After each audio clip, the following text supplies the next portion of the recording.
Attention humanitarian and development professionals. Are you looking to take your career to the next level? Then you've come to the right place. Humanitarian Global offers self-paced online courses designed specifically for you. With our comprehensive curriculum, you'll build your capacity in the most critical areas of humanitarian and development work. Our course offerings include monitoring, evaluation, accountability and learning, water, sanitation and hygiene, disaster risk reduction and management, food security and nutrition in emergencies, procurement and supply chain management, human nutrition and dietetics, maternal, infant and young child nutrition. With Humanitarian Global, you'll have the opportunity to grow your skills and impact the lives of people in need. Visit our website to learn more about our courses and apply today. Hello. Hi, everyone. Thank you so much for joining this session. My name is Sheilah. I'm the Academic Registrar at Humanitarian Global, and we'll be with you throughout this webinar session. And I do look forward to really great interactions even as we continue. Today, we are going to be hosting our SBCC webinar on understanding community engagement strategies in the humanitarian sector. So we do look forward to really getting to learn a lot from the different panelists that we're going to be having today, as well as our expert for the day. Just a few things that we need to clarify. Always ensure that you use your Q&A section to be able to ask all the questions that you have. Today, we are privileged to have a variety of panelists who will be able to help us also answer some of the questions that you have under SBCC. And for any other information, you can always drop a message from in our chat box, and we can be able to read them. Okay. For now, I think I will give a few shout outs to Fatima from Somalia, Maxicent from Republic of Congo, John Kawale, welcome, Gideon Timob from Ghana, Daniel Donpo from Ghana, Mohammed from Yemen, Teresa from South Sudan, Moses from India, and all that. So just keep on sending those messages and we'll be able to share with you and drop a shout out as well. You can also take this chance to share the link to your colleagues and friends so that they can also get to learn aspects of SBCC. With that, I think the first thing we need to do is just have a small bit of introductions from the people we have in our panel today, and then we can be able to proceed. I'll start with the team from Humanitarian Global, and then we can be able to proceed. I think I'm seeing Ian. Ian, you can introduce yourself. Thank you, Sheilah. Good morning, everyone. Good afternoon from wherever you're joining us from. Really happy to be here this morning. It's morning here in Kenya. I'm looking forward to an exciting session. I can see there's quite some engagement ongoing in the chat box, and I'm really looking forward to learn more. Probably I'll come in a bit later, but thank you for the opportunity. Great. I think I'll have Brian, so introducing himself. Brian. Hello, everyone. Welcome to our webinar today. My name is Brian, as you've heard, part of the technical team that ensures everything is going on well. So welcome to our webinar event today. We look forward to a resourceful event. Thank you, Sheilah. Thank you. And then we also have the expert for today. I'll just give her like a minute just to say hi, and then she'll come in later to introduce everything else. Margaret? Hello, everyone. My name is Margaret Luvuze. I'm joining from Kenya. I'm a WASH expert, and I'm looking forward for today's engagement because we are engaging. Thank you, and back to you. Okay, thank you so much, Margaret, for that. I'll also give a chance for the panelists to be able to introduce yourselves. I think I'll start with Elizabeth. Elizabeth,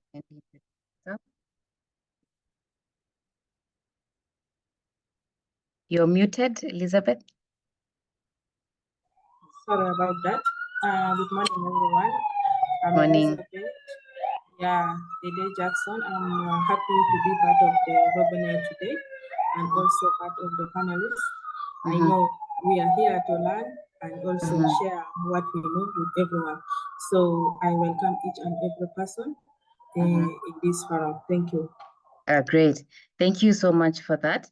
I think I'll also bring on board John Kawale.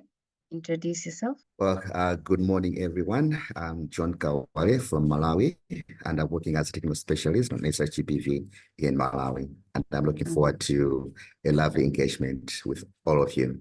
Thank you very much. Great. Thank you so much for that, John. Then finally, we have Stephen Kantam. Stephen Kantam, you can unmute and introduce yourself. Hi, everyone.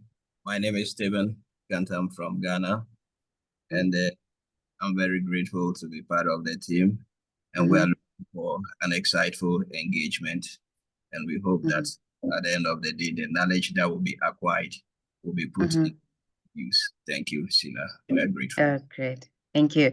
Thank you so much. And with that, I think I'll bring on board Ian to give us what he has in store, and then we can be able to proceed. Welcome, Ian. Thank you, Sheilah. Once again, good morning, everyone. Really looking forward to an exciting session. I can see we've really grown the panelist team, and really excited to just hear or learn more from participants who've had quite some experience in SBCC. So probably just to introduce, as you've heard, my name is Ian. I represent the business development team at Humanitarian Global.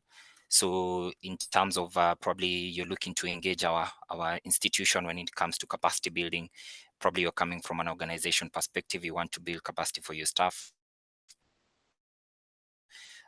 Probably I'll be the point of contact for that. Also, just to help our team to also understand the market and to know what are the gaps that probably organizations are facing, and see how we can be able to fit into those shoes so that we're able to work together and form a partnership to be able to build your capacity as an organization or as a professional in SBCC. With regards to today's webinar, probably I'll just be brief for that, for this probably about 5 minutes. Today's topic is about understanding community engagement strategies in the humanitarian sector. And I was just trying to do some research on the same, and especially with regards to communication when it comes to implementing projects at the community level, or probably in the context that we are engaged in. And it's interesting to note that I was just looking at a research done by Harvard Humanitarian Initiative, and they were talking about effective communication. Effective communication can increase the impact of humanitarian interventions by up to 50%. Whether that's true, probably I'll leave it to the panelists who've been able to implement projects at the ground level. And also something else is that studies have shown that up to 70% of project failures are attributed to poor communication.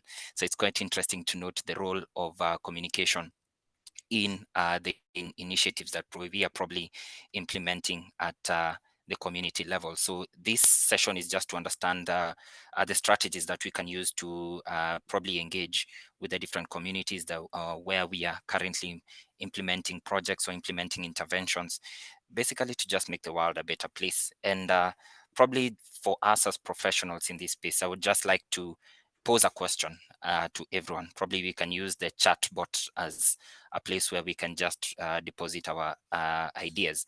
And probably a question I would ask is, what are some of the common challenges us as professionals we are facing in engaging with communities, and specifically engaging with communities effectively? Probably we can just include some ideas that we have on the same on the chatbot, and I believe those are some of the things that today's webinar will help us to answer, even as we continue with this session. So as we've noted, probably communication is quite critical when it comes to the interventions that we are implementing at the grassroots level. And just to come up with a solution, because I'm sure there's some comments that are already coming in. So let's just engage on the chat section so that we are able to just understand what are some of the challenges that we face in engaging with communities effectively. And probably just a solution for the same, number one, is building our capacity as professionals in, especially when it comes to communication. And here at Humanitarian Global, I shared probably in the previous sessions that we are currently rolling out training workshops that are able to build your skill when it comes to just understanding how you can implement interventions or communicate effectively, especially when it comes to SBCC in the context that we are currently engaged in this morning. And just to note that we currently have an upcoming training this coming week in SBCC, and probably just allow me to share my screen. Probably Sheilah or Brian, one of you can allow me to share my screen. And in the SBCC training workshop, it's going to be a 5-day session, an online session. And in this training, we'll just be able to just grasp and understand more about the interventions or the strategies that we can ensure that the message with the communities that you're currently implementing our projects in. Just allow me to share my screen on that. So if you go to our website and probably just hover around the Learning and Services tab, you can come to the workshops link, and then head over to the Social and Behavior Change Communication training workshop. And just to note out of that is this training, as I mentioned, will take 5 days. It's going to be an online session. And normally we have 2-hour sessions per day. And at the end of this session, you will get certification from the training that you have received from us. So the session will run from the 26th of February, that is this coming week, to the 1st of March, and the training fee is only $300, but you do stand to gain quite a lot when it comes to the content of this training. And probably what you can expect as a part of this training workshop is what are some of the objectives that we can be looking at. And through this training, you'll gain an understanding of the key factors of human behavior and SBCC strategies and principles for essential communication planning. You'll also have an improved understanding of communication strategies and channels that facilitate sustained behavioral change, and sustainability being a key component in that. And lastly, we'll also be able to conduct effective monitoring and evaluation of the campaigns that you're currently implementing or engaging in. And probably just to touch a bit on the modules that will be covered to that. So how we've structured this program is that it will be able to cater to the needs of both beginners as well as experienced professionals. If you probably want to have a foundation of SBCC, this would be a good training workshop for you. If you're also experienced in the same, this would also be a good workshop for you. And we'll just start off with an introduction, just to get to define a few terms when it comes to SBCC, get to understand the C planning process, which is a systematic approach to focusing, designing, and creating messages. And what this process would probably include is you'll get to understand about how to analyze the different audiences that we're implementing interventions in, what are their beliefs, what are their attitudes, and the behaviors that probably that define them, basically. You'll also get to understand more about the strategies to employ to develop communication campaigns, or to develop campaigns. You'll also get to understand how to design these messages, and messages that will be culturally appropriate, will be persuasive, and will be relevant to the communities that we are engaging in. And also just to get to understand as well, when it comes to implementation, what are the different channels that we'll use. And also we also talked about monitoring and evaluation, so get to understand the effectiveness of the communication efforts that we have implemented, and also just to evaluate the impact. So that's in a nutshell that I've tried to cover what the C planning process will be all about, and it's going to be quite interactive for us to learn more, especially when it comes to the training workshop. So these are just going to be 5 days where you'll be able to really grasp when it comes to coming up with effective campaigns to ensure that our projects are successful. As we've talked about, communication is a critical aspect when it comes to implementing interventions. And therefore, probably a call to action for us as professionals would be to just encourage you to sign up for this training. If you come to our website, you'll click let me just head there. You come to our website, you just click on the register button, and it will take you to a form. Then you can click on the SBCC workshop, and it will prompt you to choose the dates that you'd like to join the class. So be sure to join our upcoming class, because it's going to be an exciting session, just to be able to interact with Margaret and other professionals as well. And I believe that it's going to be an exciting session for you. So look forward to that. And I do look forward to seeing you in class this coming week. So thank you so much, and I do look forward to seeing you. I'll post the link to register for that on the chat box, and I believe it's going to be an exciting class to interact with you. So thank you, and back to you, Sheilah. Great. Thank you so much, Ian, for that extensive information that I believe we will make use of it and ensure that we do attend this class that's upcoming. With that, I think I have seen other colleagues have joined, and in terms of, I'm seeing Tonia, welcome, Nadia, welcome. I'm seeing Alindwe, Kamis, I'm seeing Mampula, I'm seeing Mosha, I'm seeing Longa, I'm seeing Tonia, Eugenia, Mary, Nadia. Welcome all to this webinar, and I do believe we'll get to learn a lot from you. So with that, I think I want to bring on board the expert for the day to be able to introduce what does she have in store for us in terms of community engagement strategies. Welcome, Margaret. Thank you so much, Sheilah and Ian, for that introduction. And again, hello, everyone. This is a important engagement today we are having on understanding community engagement strategies in the humanitarian sector.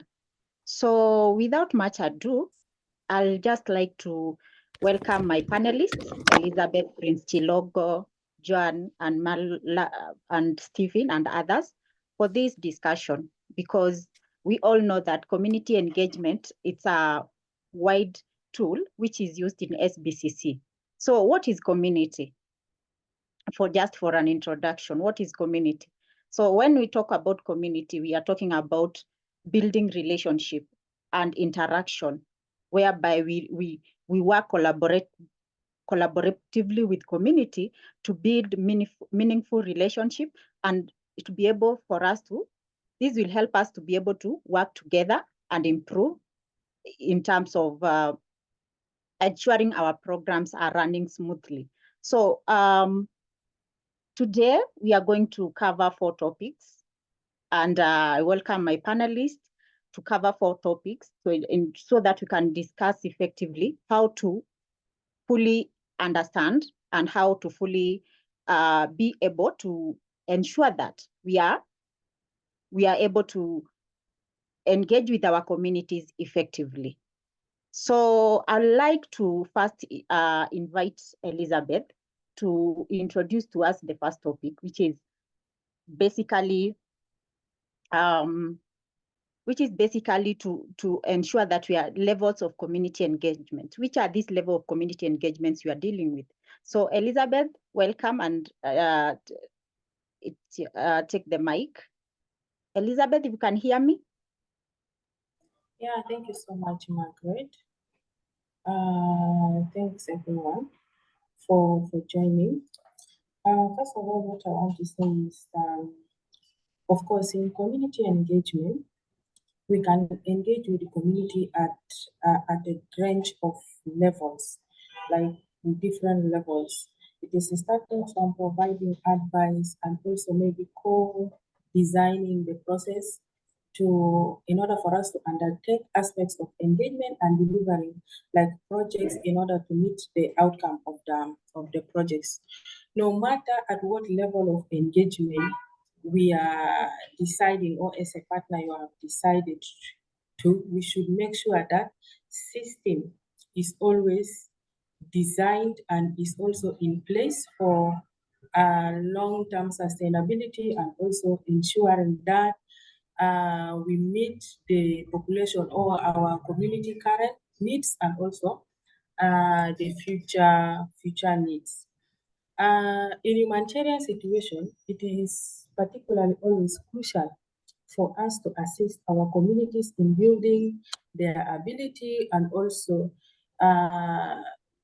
in building their abilities to enable them to anticipate and also adapt into emergencies. Because if you look into our humanitarian work of these days, it is mostly an emergency programming. There is always an emergency. There could be new disease or an instability in our economic condition. So this one will help them to promote resilience and also healing. When we talked of levels of engaging communities, we start first with information sharing. We need to share with them relevant information in order for them to understand and also make decisions in regards to some policies and also programs, including services that are arising in the community. Providing information to the community assist them in understanding the issues and increase their capacity to effectively contribute in a successful level of what? Of an engagement with the community. This level of information sharing is so much important because it is the foundation of the other levels of engagement. We have number 2, which is the level of consultation. In consultation, we have to actively seek community opinions before a decision is made. We consult them and we also involve them in order for them to improve the delivery of services and programs with some support. Because we know very well that a community where we are going to, it's not it can be a different community where we are not coming from. So it is them who knows what they want. It is them who knows what programs suit them. So before we concluded into what we want to do in that community, we have to consult them, seek their opinion before we make our final decisions as programmers. And then this one will take us to the level of planning and also acting together with the community. We have to collaborate with the community in order for us to identify and also analyze the issues that are in the community, and also we, together with the community, we can identify preferred solutions to those issues that are raising. In order for the communities to provide inputs, they have to provide their input so that we know what we are planning for, and also we can evaluate together with them. And in acting, as we say, it is planning and acting together with the communities. Under acting here, communities are always involved to be part of the implementation. When we have already planned our activities, we have to involve communities to be part of the implementation, as well as in order for them also, because they have been part of the preferred solution or part of identifying the preferred solution. Therefore, they have to also be part of the implementation. That is to say, like when, for example, we are running WASH programming or health programming, we always have communities also have to share in the planning evaluation. They also have to share responsibility for making decision in implementing the specific activity or project that you have come with into the community.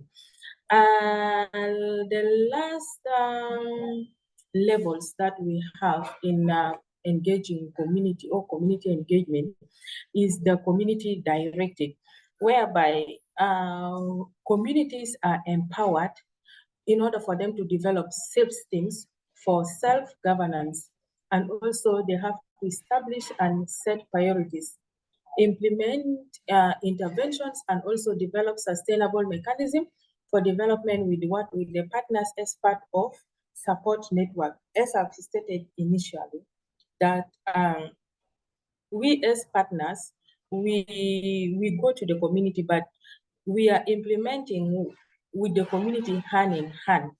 So empowering them in order for them to be able to carry out the activity matters a lot. And this level is specifically help us at the sustainability or at the exit phase, when we are almost like existing from our project. It will be very easy for community to carry on with the project, like the sustainability of the project, because they have been empowered in order for them to run the project, and also they have been there from the initial planning of activities, the implementation, just to say they have been there from A to Z levels. We have not been leaving them out, and they have been part of us. So these levels that we can follow as partners as we are carrying on our community engagement. Thank you so much, Margaret. Back to you, Sheilah. Thank you so much, Elizabeth. for that insight. And it is true, we have been able to see, you have really stated very well about the levels of community engagement. And you have talked, the first one you talked about is about inform. We have to inform our communities first. That is the lowest level of community engagement. We inform the community by ensuring that we are able to tell them what they need to know in that project. Then the second one you talked about is about consultation. Consulting, it, as you have well put it, is important to consult the community, because we can't, it is not right to always talk about community as if they are blank plates. These are people who have lived the experience. They understand what that community suffers about. So it is good to consult them. And the third level is where now there is that essence of involvement, where you involve the community from planning to implementation and decision making. Then when now you find a community collaborating with decision makers or the implementers, that's when now we have reached a certain level of community engagement, and we can now partner. We can say we are partnering with communities. And then empowerment is the highest level of community engagement. And in empowerment, this is where now you have handed power back to the people. The change of power dynamics have really changed. People have power. The community have power to make decisions because they are well informed. They have always been involved in planning. They have always been consulted, and now they can be able to make healthy decisions. If it is healthy projects, they are making healthy decisions, and if it's education, they are making well-informed decisions. So that is the level that's on that topic on level community engagement. And now let's go to the second topic, which is factors to consider in community engagement. And I'd like to invite my panelist, Prince. I'll start with Prince. Prince, if you can hear me, unmute and talk about factors to consider in community engagement. You have 5 minutes. All right, thank you. Thank you, everyone. Once again, my name is John Kawale from Malawi. And I work, as I introduced myself earlier, I work as a technical specialist as a SRH GPV technical specialist, leading in the designing and implementation of strategies that create demand for uptake of SRH and GPV and HIV services. So in my day-to-day work, I have seen the importance of effective communication and also community engagement in fostering positive behavior change. And as it was firstly introduced by Ian, whereby he was giving us statistics on how effective communication is, and he talked about 70% of project failure is due to poor communication, but only 50% is attributed to communication. So I know that there are a number of factors that really can help in fostering positive behavior change in the humanitarian. Some of them have already been mentioned by Elizabeth, but I'll quickly go through them from my understanding and also my experience. So the first one is also indeed understanding the community you're working in, and have that deep or in-depth understanding of the community by doing an audience analysis to comprehend and also comprehending the demographics, the cultural nuances, and also the socioeconomic factors.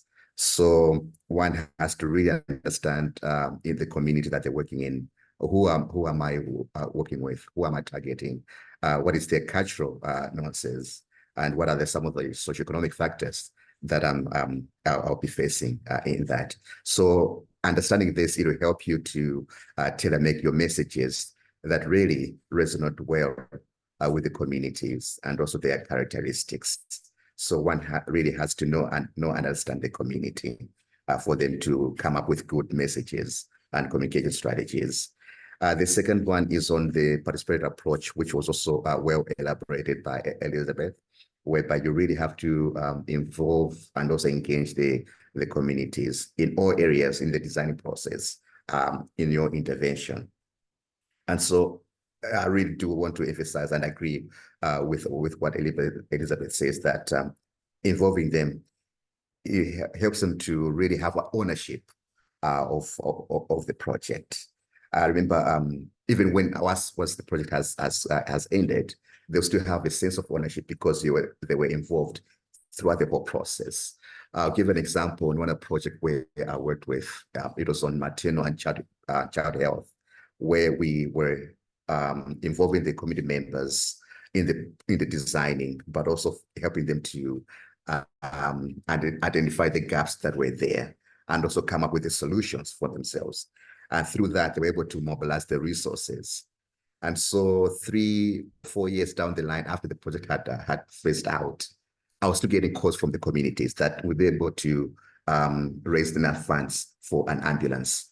We've been able to raise enough funds for some other services and materials because of the ownership that they had, because we're involving them in all the planning process and everything else. So ownership is indeed important, but also when it comes to messaging and also intervention, it really helps them to have a sense of ownership. And the third factor that I also felt is very important, has helped me in my work, is on being sensitive to the culture. So one has to really be sensitive to the culture in terms of what kind of messages are you portraying? What kind of language do the people in the community are you going to use? You may find that in one community, a word may have a different meaning or interpretation to another community. So you really have to understand or bring them together, have them come tell you what could be the right message or language to use in our messaging for you to be able to communicate properly. So cultural sensitivity is also very important. And also when you're also looking at the local norms, the traditions, and the values, which have to go into the messages, so that at the end of the day, it is relevant, but also it is acceptable to the community you are engaging in. And the fourth one, which is also very important, is on building trust. One has to build trust in the community from the foundational level for a successful community engagement, which involves being transparent in how you're communicating, being honest, but also being consistent in your levels of engagement with the community. If you work in a health program and you're asking them to take up a certain health, or take up medicine and so on, you have to be able to talk from your personal experience, so that when you're talking for your personal experience, giving your own background, the health benefit, how it has helped you, you'll be able to build trust in the community you're engaging in. For example, one of the, especially for the men, we know that men, when it comes to seeking health behaviors, it's a challenge. But if you go to them that I went and I got tested for prostate cancer, or I got tested for this, so talk for your own experience, you'll be able to build trust from whom you are engaging in your target. And the fifth one is on the local influences, another factor to consider in community engagement. You also have to build a good relationship or rapport with your other traditional leaders, local leaders or church leaders, or anyone who is a leader in the community or organization. During entry meetings, once you do this, they are going to help you to amplify the messages that you're putting across. And also when you do leverage on the community structures or the figures, they also enhance credibility and also the reach in what you're trying to address. So building that local relationship with the local leaders or influencers, it really helps to drive the message across to the individuals. And so basically, for me, these are the 5 factors that I've worked: understanding the community, having a participatory approach involving everyone, being sensitive to the culture, building the trust in the individuals, and also having the influence or the buy-in of the local leaders. These really reinforce the idea that effective engagement and also communication will help to drive the behavior change in the community, but also for sustained behavior, positive change in the community. Thank you. Thank you so much, John. I think you have really well elaborated, and I totally agree with those sentiments that understanding community is key. You have to understand who you are working with. Also, participatory approach where you build ownership. That is very key. The third one is sensitive to culture. You have to understand that we come from different cultures, and you have to appreciate that culture you're working with. And then building trust, that is essential. It's a principle in SBCC that you have to build trust for people to work with you. And one of the ways you have talked about building trust is personal experience. Just be very authentic, be very normal, be vulnerable for them to be able to understand you better. And the second thing I see experts which build trust is you have to be very consistent in your information.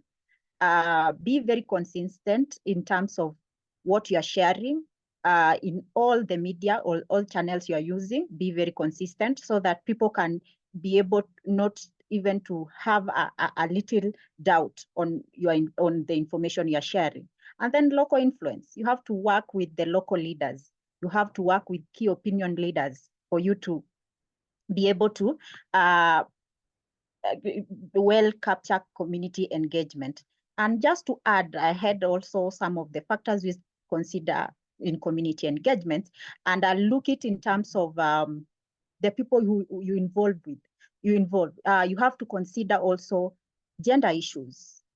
You have to consider, and when we talk about gender issues, we are not talking about women. We are talking about both men and women, or female and male responsibilities in that society. So when we talk about gender issues, we are talking about is there any inequality? Is there any exclusion? So that is a fundamental practice which you have to consider, and you should have a gender analysis so that you can understand the specifics in that context. And it is really important to consider such factors and don't make assumptions, because you can say maybe the vulnerable people are women, or the people who are leaders in that community are men, but you have to ensure that you understand the gender issues of that community. Another factor you have to consider in community engagement is how do you work with the minority? These are the babies, the children, the young people. How are you able to tap their voice and be able to listen to them also? Because it's about communication. So you have to understand that maybe children are always affected by change. Maybe if maybe you are dealing with crisis, and anxiety and fear may stress them. So what are their roles? How can you bring their role and provide voice for those children and support their mental health? And then the third one I can talk about is which are these questions you are asking, and how are you asking them in community engagement? Because we all know that questions, or the questions you ask, has the power to either damage or paralyze the achievement you have made, or transform and connect you to the community. So always ask open-ended questions, and not questions which will bring about stigma. So you can ask how they can do this, instead of giving them solution which may be in their own way or in their culture is a bit not welcomed. So it is good to also be able to very well navigate around questions around community engagement. As we said, communication is very key. So I'll stop there in that topic. And I would like to invite now, we go to the third topic, which is And let me go to the third topic, which you are talking about, community capacity strengthening. And I would love to welcome my colleague, Stephen. If you can hear me, I'll take us through the community capacity strengthening. Yes, thank you very much. My name is Stephen from Ghana. I have a background in the self-promotion and currently working on the tutorial program in the self-promotion. Community engagement strategies is very key and very crucial when it comes to community engagement. First and foremost, we have to think about participatory needs assessment, because these people that we are working with, we have to involve them in a participatory manner, engage the community members to assess their needs, their priorities, and then existing capacities. And one thing we always have to bear in mind is when experts or agencies or organizational determined experts try to come out or impose to them by not involving them in the plan and decision making, then those projects will become white elephants at the end of the day, because the community members will feel that those projects were not directly into their needs or they were not directly involved, so they will not be willing to participate. And another key interesting point we need to embrace when it comes to community engagement strategies is community-led planning and decision making, because we're working with the aim to empower the communities to lead in the planning and then decision-making process for the humanitarian intervention. And this would involve establishing the communities to take up the task force so that at the end of the day, they will be able to lead in the design, implementation, and the monitoring of the project after the initial funding has also taken place. Another key factor that we need to look at is the cultural sensitivity. You know, these community people have varied culture and opinion. So sometimes when we are engaging them and we are not able to tailor the needs into their culture, they will not be able to embrace or come into full participation.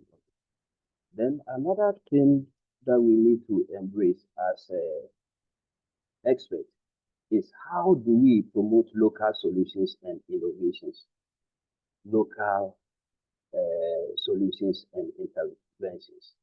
So we need to encourage communities to develop and implement locally appropriate solutions to address their unique challenges. And this could support communities to lead initiatives such as income generation projects or environmental conservation efforts. In Ghana, we have a serious challenge when it comes to illegal mining. So if you bring these community members, they will be able to come out with clear-cut interventions that will be able to address those issues that is bothering them. Last but not the least, when it comes to the community capacity strengthening, is long-term sustainability planning. Because if the initial funding is gone or if the project is well executed, but how would the community members continue to ensure sustainability of the project? So working with the communities to develop a long-term sustainability plans that can build on the strength and the assets is very crucial when it comes to community engagement. And this is the end part of the factors that I have considered in community capacity strengthening. Thank you. Thank you so much, Stephen. I totally agree with your inputs. And it is very true. We need long-term sustainability when we are talking about community capacity strengthening. And this will create resilience in communities, and they're able to manage well their work or their projects. So to add on this, I would love to welcome Sheilah, as kindly help me with welcoming the other panelist who was to discuss about community capacity strengthening. Thank you so much, Margaret, for that. I think for that, we can just proceed. We can proceed to what you have from your point of view. What are the aspects of community capacity strengthening? So that now we can go to community engagement at that distance so that we can wind up. Okay, so thank you so much. Yes. To add on what Stephen has said, he has really put it very well that we need local solutions. And when we talk about community capacity strengthening, we have to first recognize that the community already have an existing knowledge and skills. So we have to capitalize on that and require that we just strengthen. Strengthening is just able to strengthen their knowledge, ability, and build on what already is there in the community. And it should be structured, and it should be based on rapid assessment of behavior and learning barriers. You have to identify the barriers which are making it not to be perfect. So, and also you have to consider, just the way Stephen has talked about, is literacy skills. The culture, you have to be sensitive on the culture. And in those training sessions, you have to ensure that the community are able to critical think. It's not all about information taking, but are able to critical thinking and able to help them to be able to use that information you're sharing with them in their daily lives, in their daily activities. And then when you are taking them through those training sessions, because this is adult learning, it has some protocols, which are maybe you can have longer breaks and energizers that may help. And then we all know that communities, especially who are in crisis, have limited time available. And then when you are considering other issues such as women, we all understand women have burden of childcare and household responsibility. So those are the factors you should consider when you are doing community capacity strengthening. And you should give them time, and the time you are allocating to them should also consider these factors.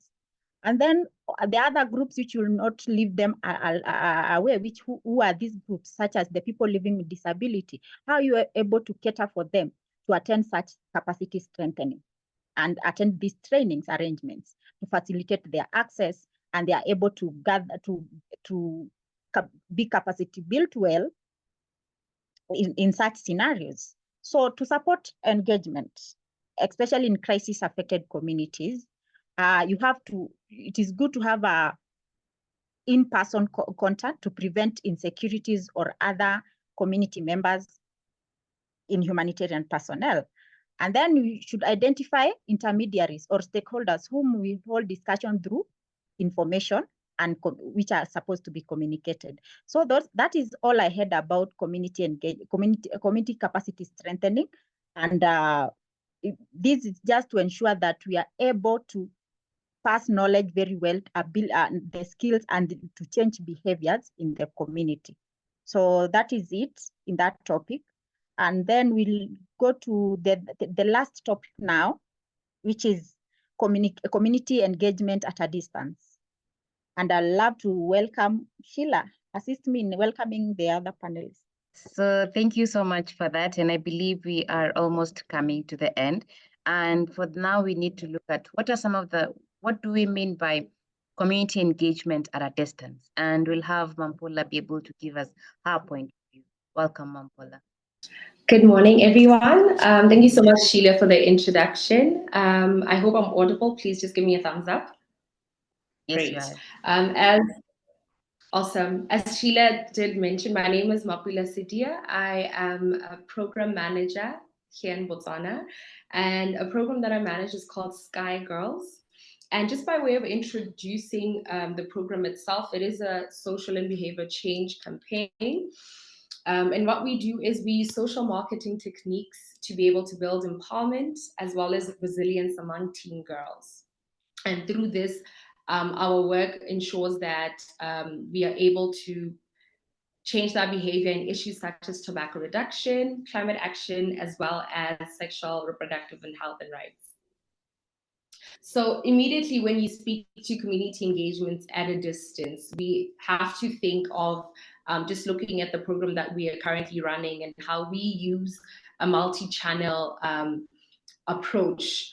Because the first thing we have to consider is that teen girls are a sort of different demographic and audience in that girls typically do not want to be told what to do. So they don't want any form of authoritative figure that is telling them that they shouldn't do A, B, C, and D, or that they should do A, B, C, and D.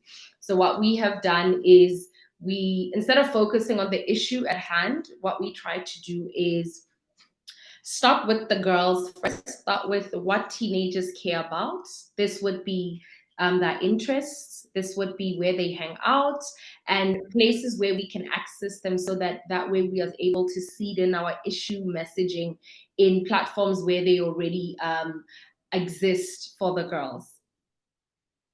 And one of the ways that we do that is through, like I said, our multi-channel approach or techniques. And our biggest platform currently is a magazine. It is an A4 magazine that we distribute across the nation in Botswana. And we distribute it in the schools. This is where obviously the girls are typically found. And we found that it is the best way for us to engage with the girls at a distance, because we don't physically have to be there. We connect with courier services who will be able to deliver the magazine to the girls within the schools. And obviously this magazine is filled with all of our issue messaging, everything that we want the girls to be informed about, and we make it in a cool and presentable way so that it doesn't seem like a healthcare pamphlet, but a magazine which has lots of images and colors. So girls look at fashion pages, music, and every sort of article that we know that the girls would be interested in. But we do so by making sure that we're seeding in our issue messaging. Another way that we do this and to ensure that we engage with our core audience at a distance is through partnering with local trained people that we call disciples. So you'll find that in one of our cities, which is about 400 kilometers from our capital city, we do have trained girls that are big sisters. So they typically fall out of the age range of where our program focuses on, so that they would be in their early 20s and mid 20s. But we ensure that these are people that are well trained with our issue messaging. So as and when they're engaging with girls, they are looked at as big sisters. So it doesn't seem as if the messaging is coming from an authoritative figure. We also make sure that the big sisters are engaging with the girls so that it's a bit more relatable. In case any teen girl says they have an issue with A, B, C, and D, they know that this sort of big sister is here to assist me as and when. Another thing that we have really done greatly in ensuring that we engage with our community at a distance is through our digital platforms. Now, obviously, we're living in a digital world, and we ensure that all of our messaging is spread through across our various digital platforms. We recently had a household survey in Gaborone, which is the capital city here. And even though we are living in a capital city, inside, so the research shows that there's about 35% of girls that don't have access to a phone. So we also have to find other ways to make sure that we are engaging with such girls that don't have access to cell phones. So that is where the physical interactions really do play a part and a greater role. But if we're looking at the 65% who do have access to phones, we're ensuring that we are able to engage with them on a regular basis. So this goes beyond just having a Facebook post, which will say, as girls, smoking is not our thing, but we ensure that the message in that is already in the magazine, which a girl typically would have received from phone, an article or a sort of article that they see in the magazine can also be translated on our social media platforms. That way, we're ensuring that girls are seeing our messaging not just once in 3 months when they do receive the magazine, but they can interact with the messaging in our different platforms, be it our Facebook page, our Instagram page, be it on TikTok and YouTube. And because we know that there's so many social media channels that girls are exposed to, we are competing with a lot of content. So we ensure that we are engaging with girls through our co-creation. So as I might think that a particular article is cool to post, but it might not resonate with the typical 16-year-old girl. So we ensure that we are co-creating our content with the girls to ensure that at every single point or touch point that the girls can engage with our messaging.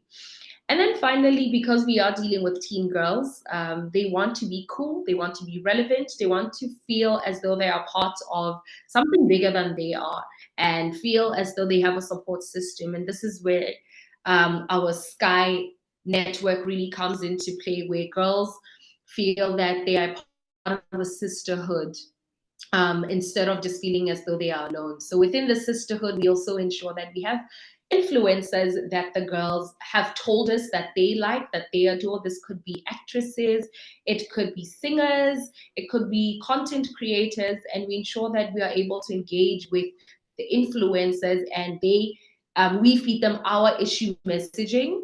And once the girls are hearing their influencers speak on issues that Sky also speaks about, it makes them feel as though Sky is cool, and that way we are able to be relevant to our target audience. Finally, I know that community engagements really are impactful if we are doing physical interactions, but COVID really showed us that we will have to think outside of that box and see how best to engage with our audiences that are at a distance as we speak. So one of the biggest lessons or the learnings that we have here, Sky, is that we really do listen to our audience. We listen to what they are listening to, the artists from a music standpoint. We're listening to where they're hanging out, where we do have opportunity to have physical interactions, be it a mall, an event. We are also listening to the kind of content that they want us to be speaking about. So previously, when Sky started, it was really on tobacco control and tobacco reduction. But now, because the girls feel that they are part of a sisterhood, we are now speaking on other issues such as SRHR, as I mentioned. And this has been the biggest learning, to ensure that as much as we are developing and creating these programs, we need to ensure that we're listening to our core and target audience as and when, just to ensure that our engagement is not just one-sided, and our target audience really are being assisted in the way that they need, and therefore there will be a positive impact. I think my 5 minutes is almost done, but I just want to say that Sky is turning 10 this year, and we've been able to be a sustainable program within our region and within the African region and context. And year in, year out, we are seeing an increase in girls saying that because of the program, they understand or they know what they want out of life, which really speaks to that empowerment that we want teen girls to have at a broader level. Thank you very much for this opportunity, Sheilah. Back to you. Thank you so much, Mapulasedi. I hope I have pronounced your name correctly. You have really shared a wonderful insights to community engagement at a distance, and you have well put it that COVID showed us the way. And I love the work Sky is doing, and the innovations you have brought on board, such as multi-channel carrier services, partnering with big sister model, and then so to just enable just little physical interaction. Then the use of social media, the use of influencers has really put you across as the best of what you can learn today on community engagement at a distance. Because what we know about community engagement at a distance is the objective is the same: reaching out to the community, engaging with them, having a relationship with them, able to understand them and listen, active listening. So that's what you are doing. And I'm really grateful for today for just learning more.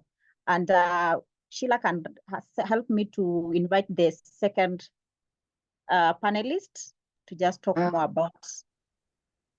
Yes, thank you so much, Margaret. I think Mampula has been able to exhaust a lot that we had in store for community engagement at distance. So maybe we can finalize, and then we get to so many Q&A questions that we have, given that the time is not on our side. We'll try as much as we can to just pick a few questions, give a few comments as we continue. I'm happy that today we have a lot of a great number of panelists with different points of view. Just a point of note that all these are our alumni, so I'm really proud of that. And they will be able to help us answer some of these questions that we currently have. Thank you so much, Margaret. You can wind up. Okay, thank you so much. So Mapulasedi has really talked about, has really summarized of what is needed in community engagement at a distance. And what I just want to emphasize here is one is we need to be mindful of whose voices might not be represented in those few influencers we are using. So we should always ask this question: who are we not, whose voice is not being represented? Because we know community engagement is an ongoing process throughout the project cycle. So you need to keep asking whose voice is not being represented as we go along. And we should also avoid assumption. Also, we should have a communication tree whereby we're able to understand the up sideways communication and down sideways. Who are we? How is the channel flowing? And then we should also use you should have come up with these tools which you are talking about, the social media. You should make use of social media, the WhatsApp groups. If there are remote areas where maybe there are no electricity, we can also invest in solar systems just to ensure that we are able to listen to these communities, even if we are not physically present. So to summarize, that is all about community at a distance. We need to also listen to the community, even if we cannot be able to reach them. And also we should make use of local radio stations. We just conduct regular interaction to just listen to the community, because it is all about community engagement. So with that, thank you so much, Sheilah, and back to you. Great, thank you so much. I'm really excited about how far we've come based on the topic we had, especially on aspects of community engagement. And we really appreciate our panelists and our expert for the day trying to implement all that. If you really are interested and you'd want more information, I will suggest you reach out to us, and then we can be able to have greater insights and greater conversations on the same. I will now go to the question and answers, and I would also need assistance with our panelists in terms of answering those questions. But then there are a few comments. I want to appreciate Kwe when he talks about sustainability of a project at community level is essential, even after the exit of the project. At times, implemented projects are abandoned after the departure of a project. So this shows no ownership. To correct this, communities must be engaged at all levels, from planning to implementation and to turnover. And I'm seeing everyone is just nodding their heads, which means that yes, we all agree. So this question now will go to Margaret. Can you elaborate more on community entry? Can you elaborate more? I think I've lost it. Yes, yeah. Can you elaborate more on community entry and participation when it comes to project launching, initiation, and planning? And what factors should we consider here? Just a glimpse, 1 minute, just to guide Binya on his question. Margaret? Thank you so much, Sheilah, for that question. In community entry, the first thing to do is conduct a community analysis. You have to know community, to understand community better, just do a community analysis. And this one you can do through both primary sources and secondary sources. And first of all is just to go first to the written literature, which is available, and be able to understand better community, because I'm sure you are not the first person going to that community. So you could borrow some information from maybe previous engagement which happened, so that you can understand the community first. After understanding that community now then it will guide you on how to just conduct the entry, and that is going to the community, and you will start with the leaders, the community leaders, or automatically for you to just gain their buy-in and able to accept you, and they will guide you now from there. But it will differ from context to context, and that's why I'm saying first just do a very well elaborate analysis. But my panelists can also channel in. Yes. I think I would add to that. When I have a question adding to that, I will give a question to Stephen. How do you deal with communities that are always used to discrimination and hostile? Hence, the project to be implemented in that very community. How best can we deal with aspects of discrimination and hostility? Stephen? Okay. We can't hear you. And maybe as you mute, we can have Stephen. If as you mute, we can have John. John, what are your thoughts on that? How do you deal with discrimination and hostility? Yeah, definitely. Those are some of the barriers that one can face hostility, discrimination. But I also find that when you're working with those communities, they always, like as I mentioned at the beginning, that you always have influences in each community or in each subsection of a group. So you have to engage the leaders in each subsector of a group in order to overcome such barriers, the discrimination or hostility. I know, like when we work in such a context, like when we had recently, some last year, when we had flooding, there was a lot of hostility. People was scrapping for food. You go with the service, but then that's not the service that they wanted. They actually wanted food. So you also have to continue engaging them, have negotiation with them, involve the leaders in the community for you as intermediaries between you and those people. So that constant engagement and dialogue is also important to overcome such barriers in the community or wherever you're working in the society. Okay. That pretty much makes sense. And as we look at this community at a distance, maybe Mampula, you can help us understand, how do we deal with community at a distance through hotline numbers or phone numbers, as well as what strategies can we apply when try to capture the children's voices in emergencies?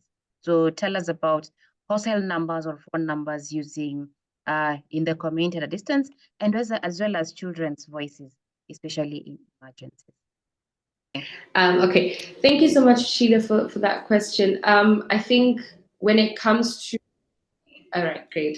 When it comes to cell phone usage or phone usage, really there's a great opportunity there, because in our context in Botswana, cell phone penetration is quite high. The average person has access to 2 phones, which shows that at least there is an entry there. So what we have done is we have partnered with, I don't know if you've heard of Viamo. It's an online service where we have put some of our content on the platform, and there's one of the MNOs also jumped on board, so then it is free to listen. So what a girl would have to do is just dial the hotline and then choose to listen to some of our content. And this has been very effective in ensuring that girls have access to our messaging. Of course, it has its barriers in that their girls don't necessarily give us the feedback that we would need, but I think that will be possible in the near future. But when we speak to cell phone usage, I do think there's a great opportunity to partner with mobile platforms that do have services of that sort, just to ensure that messaging gets out there. And then in terms of children's voices, I think I'm not the best in speaking to that, but what I will say is, from my experience, the greatest lesson is really what I did say about the listening tool. Whatsoever content or messaging that you want out there, we need to make sure that it's relatable to the audience, and its relatability will really direct how best we can put it across. Thank you. Okay. I think I do understand. So maybe Margaret, how do you deal with children as we come to the end? Yes. Yes, I was adding to the point of advocating for policy change when it comes with discrimination in the community, as already alluded by a senior colleague and a panelist, John. You know, those people that is always at the vulnerable stage of being discriminated within the community engagement process, we need to speak out for them, advocate, and then also lobby for policy change that will improve those people that is being discriminated against upon, because those people are seen to be more vulnerable. And as we advocate for policy change, it can go a lasting way to help of discrimination in the communities. Makes sense. Thank you so much, Stephen, for that. Margaret, there's this question, even as you answer the aspect of children, when you say community, to what extent, the spatial extent and its population number that makes a group called a community, what number are we looking to a particular spatial extent? Okay, thank you. Let me start with the children question. How do we get voices from children? The first thing is understanding the timing, understanding the context. Because if you are dealing with children in a normal context, obviously the children that are in school, and also you will work with schools, and if you are dealing with the age cohorts, you will now work with either lower primary or secondary or tertiary. So it depends on which cohort you are dealing with. The second thing is children in crisis or emergency. Automatically we'll get them in the community. So it just depends on which context you are working on. And so it is very easy to just get the children where they are at that moment. And good, then good. for the community, what does community, what is a community? A community is a group of people who have some common interests. And it's not a community is not homogeneous people. We have to understand they have different characteristics. It's just that they share certain things, such as location, such as maybe it is an institution. An institution is a community.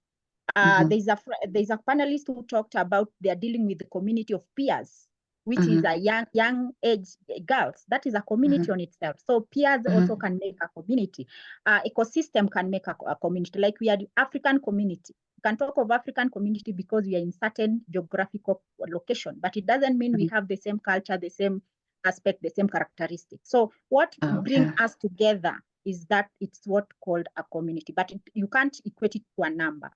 Because but automatically it will be above 100. Let's talk about above 100 or so. Yes. Okay.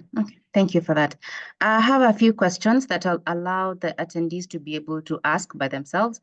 I'm seeing Musa Mohamed Noor.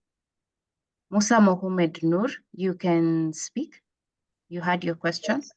Yes, thank you very much, panelist, and all gives us a good training or very important training. I have one comment is to add in the panelist. That's if you can you allow me to be added? One comment is yes. You can give your comment, Musa. 1 minute. Okay. Okay. When we are talking about communities engagements in the humanitarian sector, this very important is 10 points.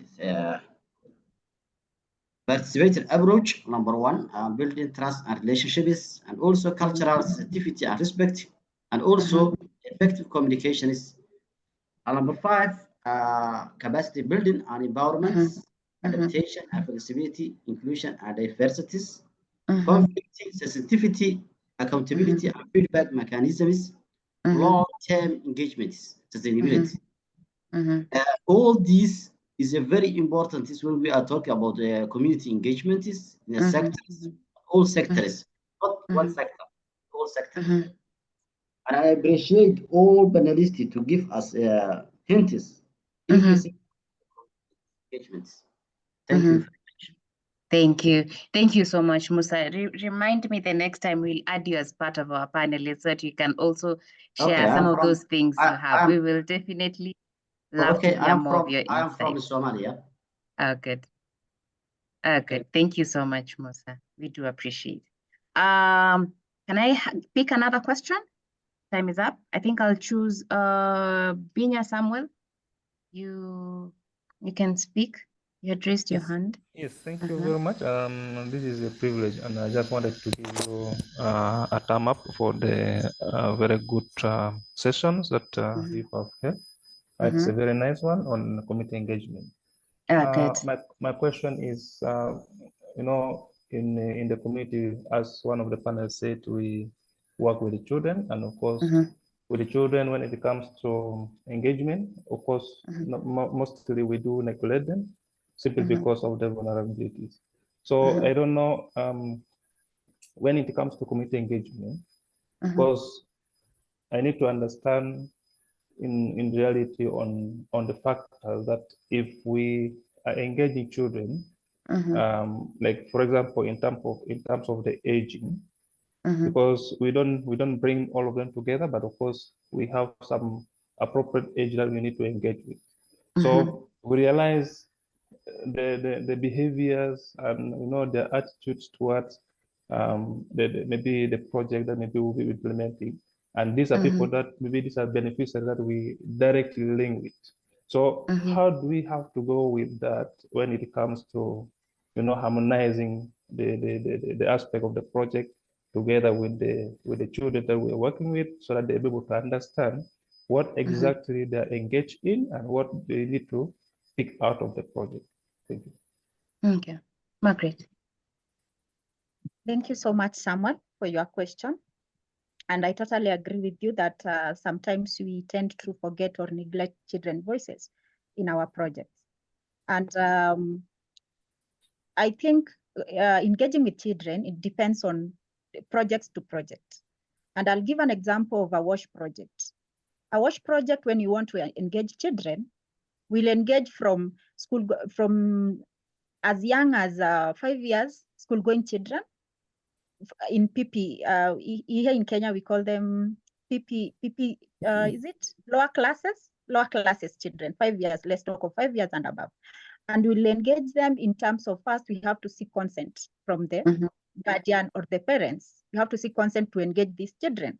And then after seeking consent, after you have gotten the consent now, you start engaging them by having maybe in a week time, you have a certain a set time for the children to just engage, inform them first. As we said, the levels of engagement, you inform them first, and then you consult them on certain issues, especially also data will also guide you on how to engage them, because you'll find that even if in WASH, maybe they are not properly using the toilet. So you'll engage them by informing them how to use that toilet. Secondly, you consult them. Why are you not entering the toilet?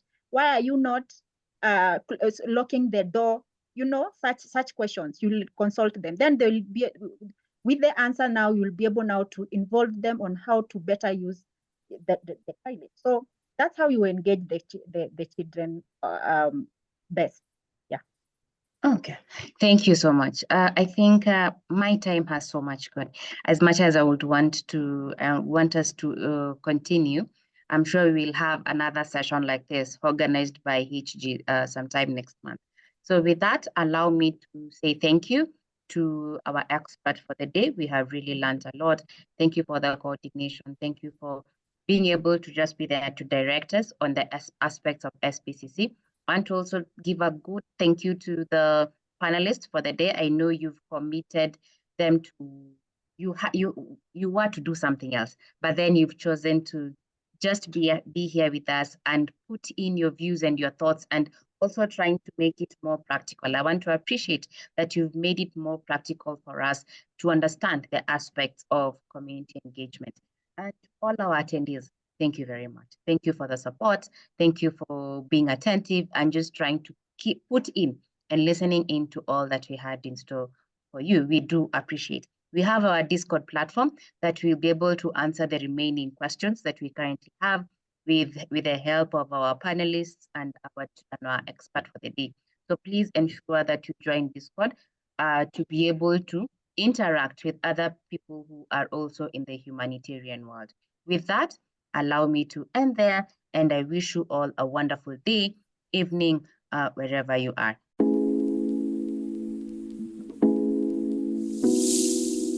My name is Emilia Siafa from West Africa, Liberia. I work for a women's rights non-governmental organization. It's called Sister Aid Liberia, where I serve as the program director on women's political participation and leadership. The last 5 days of the training has been very insightful. I have been able to learn not just from the presentation, but I've been able to gather the information from all the participants on their different experiences and expertise on how they have managed projects directly and indirectly over the years. The information I've gathered from the training are very essential for me, since I am directly managing projects in my institution. I have been able to identify gaps here and there that I haven't really effectively been good at, or I didn't notice there were gaps, in fact, or they were important to managing the projects that I have managed. Moving forward, I have more information now. I have more ideas. I know new skills and techniques that I can incorporate as I go about managing projects, not just managing, but effectively managing projects for better results and impact. So far, so good. It was great. It was insightful and interesting. And I look forward to, being a participant of other future programs with this institution.